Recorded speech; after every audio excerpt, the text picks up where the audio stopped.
Hello, this is Harwin Peterson from CSC 110 and I'm scrolling up. So we got this is extra credit in my CSC class. So let me run something and let me show it to you. So look at it, look at this. Woohoo! So I'm just gonna explain as you see the picture. These dots supposed to be in each of these blue and red colors. It's not working for me because I could not figure out the code. Hopefully I can get back to you guys when I figure out. But basically what I did is to write this, I just set up my windows and my colors, and I call just Gwen. I mean, my window colors, it doesn't have to change, and the screen doesn't have to change. It's the same thing.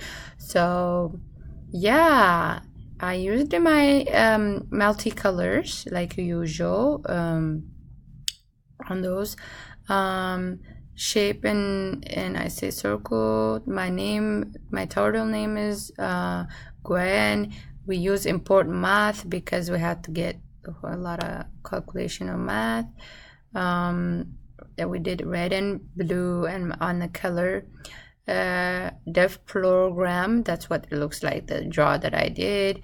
I created the first function and I told where I want to go. I used for loops, two size, so forward size rate 135, forward size, and you know, the same thing like always.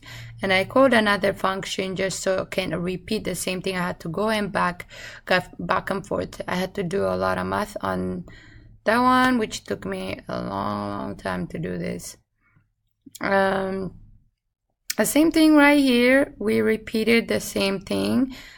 This is the same thing with the top one. Where we're gonna change is right here, colors and everything. The second one, where like we cut the squares in a half, which let's see, size divided by 2, and 45. We just do less of that just to churn. And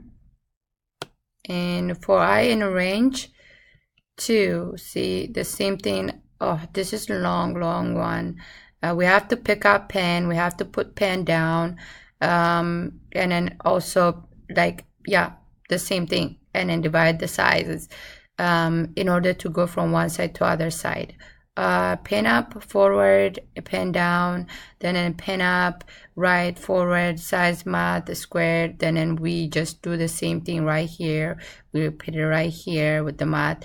The math helps us to do the repetition for the for loop. TPD right there. For I in range n, so we write in another different for loop for the second line.